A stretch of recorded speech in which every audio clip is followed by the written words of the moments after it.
Hello, everybody. This is Tad Shotton. I'm the athletic director here at the school district. Parents, I want to thank you for taking your time out of your busy schedule to be here for this meeting. I greatly appreciate it, and I know your student athlete will appreciate it as well. This is a meeting that we will have every year before the school season starts. It's very important, and it kind of gets us all on the same page, and it can then kind of help relieve any anxiety or that you might have, or any questions that you might have. Hopefully we will address them today in this meeting. So this meeting is in regards to the potential risk of playing sports. We all know playing sports and athletics comes with the risk of getting an injury. That's just part of it. We wish it wasn't like that, but it's never, there's always going to be that possibility of your student athlete of getting an injury. So what I want to do today, I want to kind of talk about the common injuries that we see, and then I want to go through and talk about what we as an administration and coaches are doing to help decrease the chances of your child sustaining an injury, and what you can do as well. First one I kind of want to talk about is concussions. I think this is obviously the biggest one and the most concerning ones. It is obviously a head injury, and it is a very serious real injury that requires medical attention. I want you guys to know, first and foremost, our coaches and administrators do have concussion awareness training, to where we can help spot and identify concussion and what to do when a concussion happens. But regardless of what we do as an administration, as coaches, your child is going to have to see a doctor if they do sustain one, or we suspect one, and they're going to have to be medically cleared. We see concussions happen a lot of time in contact sports such as football and basketball. And what we do as a staff is we go through and we make sure that we are checking all our equipment. Our football equipment, definitely our helmets. We're making sure that they're up to date and have no defaults in them, and that they are working properly. And this will definitely help ensure the safety of concussions. The child is, if they do sustain a concussion, they are ineligible to play for at least 10 days. But they can be out longer. It's whenever the doctor medically clears them, that's when they will be cleared to play. How many times it takes them to stop showing symptoms, and to pass the cognitive test that we require. They're not going to be cleared until those two things are passed. Let's see. Next one I want to talk about is ACL tears. This is another big one and another serious injury. This injury sidelines the athlete for a great amount of time, and the recovery is long. It's one that we definitely hate to see. The ACL injury, it happens a lot in non-contact situations. So I know girls soccer has the most ACL injuries out of all the sports, but they're common in football, they're common in basketball, less common in baseball, but they still happen. ACL injuries, again, they are very tough. They require surgery, and your athlete is going to miss the remainder of this sports season that they're in if they do sustain one. Again, they're not going to be they're not going to be cleared to practice or play until they're fully recovered. Oftentimes, like I said, it don't have to be a contact sport. That's a kind of a misbelief. A lot of them happen on non-contact moves, such as when a player cuts, makes a hard stops or jumps and lands on it wrong. So that's another big one. As coaches, to help prevent this, we make sure that we are giving our athletes the proper time, and we're going through stretches in our warm-ups with them, before they participate in practice or games. They have to be loose. They have to be fully stretched out. We do flexibility. Before every practice, we are always working to increase their flexibility and to strengthen, or to strengthen their whole body so we can eliminate ACL tears. This is done in the off season and during the season as well with weight training and speed and agility training. The next one, sprains. As a basketball coach, that's one I see a lot. Again, they're not as serious, but again, they can have your child missing a lot of time. Sprains, they're probably the most common that we see. They can happen on non-contact and contact situations. These are often nagging injuries that everybody hates to see. They are very painful, and again, your athlete is not going to be cleared if they're showing any signs of swelling or soreness in that ankle. They're not going to participate again until they're cleared by a doctor or our personal trainers that we have on staff. We do have ankle wrap, ice buckets. We have ankle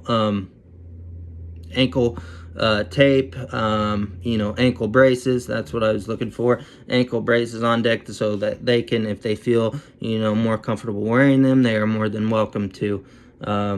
So the next one is dehydration and heat related illnesses. This is another big one and a scary one. So our coaches that have practices outside, our softball, our baseball, our football, this is something that they're aware of. Early fall, late spring practices, it can get pretty hot and humid out there. Our coaches understand fully that for middle school, if it's 90 degrees and above, they cannot be practicing outside. It don't matter if they're out there 10 minutes, they cannot be out there. Okay. For varsity level athletes, it's 92 degrees and above. If it's higher than that, the heat index is higher than that, they cannot be out there. Our coaches are aware of these potential risks. We make sure that the players are receiving proper hydration and that they are getting water breaks at least every 20 to 30 minutes of play. That might seem like a lot, but when you're out there in the elements, it requires that type of hydration. So all these injuries, though, are going to they're going to have to be cleared by our personal trainer, our athletic trainer, and or by a doctor. Okay, there's no wiggle room with that. Okay. Another thing I kind of want to talk about is, we ensure that in our sports that they're having proper time for a warm-up, stretching, and we're also ensuring that they are having the proper time to cool down. Okay, that is another big one, to get that heart rate to slow down, and end the practice again with stretching, so when they're going home, they're not as sore, their muscles aren't as tight and things like that. We ensure that all of our rules are clear. We go over our rules and expectations.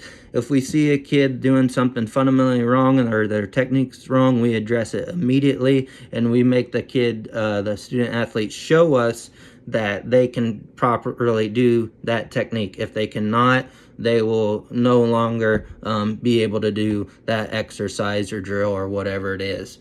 Another thing I want to mention is the overuse injuries.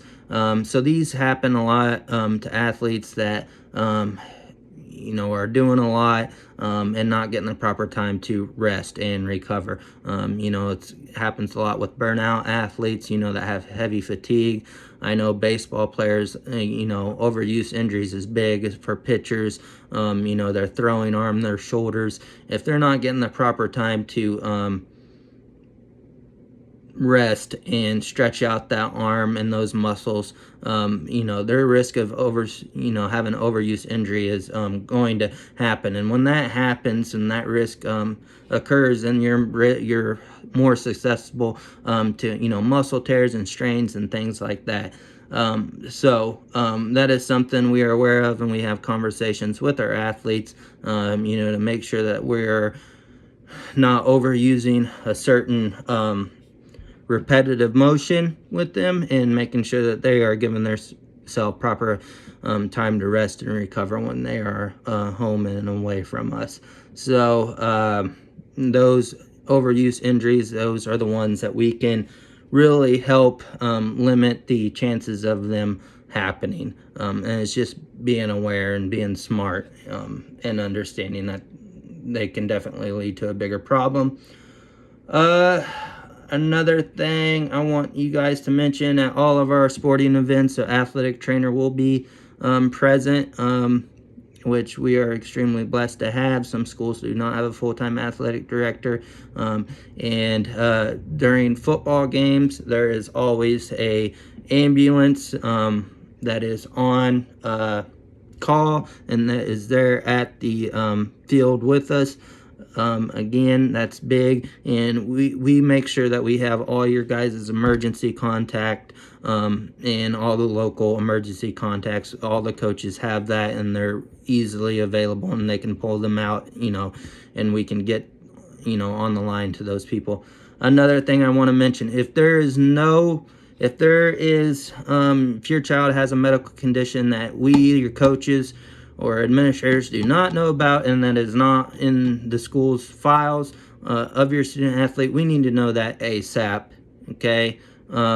It don't matter what it is. We need to know that, and we need to be aware of that. So if there's something that we don't need to know, that we do not know about, you need to let us know ASAP.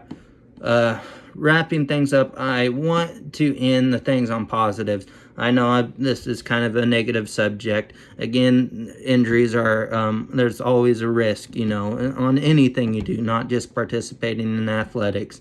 But we all know the positive benefits of sports, sports do great things for our athletes. It leads to better grades in the classroom. They're less likely to miss school. We know students that participate in athletics are more likely to go to college. It helps develop motor skills, social skills, self-confidence, sportsmanship, the fun and enjoyment of it, and just, the lifelong friendships, and then all the physical benefits of it as well. The positives of participating in sports definitely outweigh these potential negative risk. If we're lucky and we have good fortune and we do all these certain steps that we talked about, we can for sure have our sports season without any injuries at all, which is what we want. So again, I want to thank you guys for being here and listening. Greatly appreciate it. You guys will be getting a PowerPoint copy of this whole presentation that I've went over. If you have any questions, feel free to contact me via phone call, email, or to set up an appointment with me. I want to thank you guys again. Bye.